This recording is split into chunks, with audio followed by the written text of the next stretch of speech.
Okay, so hi, I'm Mia Duncan, and this is my response to the discussion board about the three articles, or the three texts.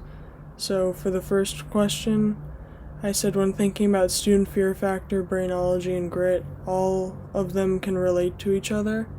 I think that the student fear factor and grit both favor the growth mindset style of thinking that values effort over inherited talent.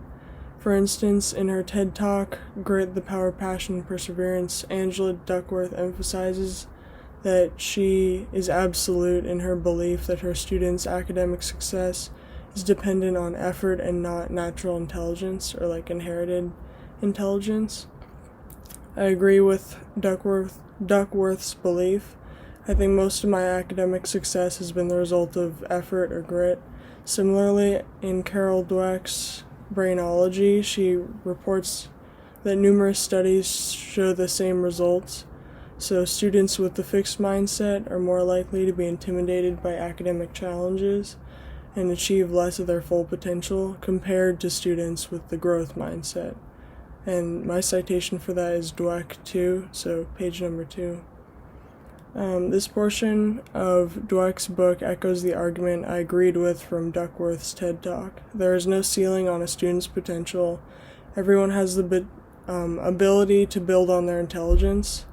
I think Rebecca Cox, the student fear factor, aims for the same argument as the first two sources.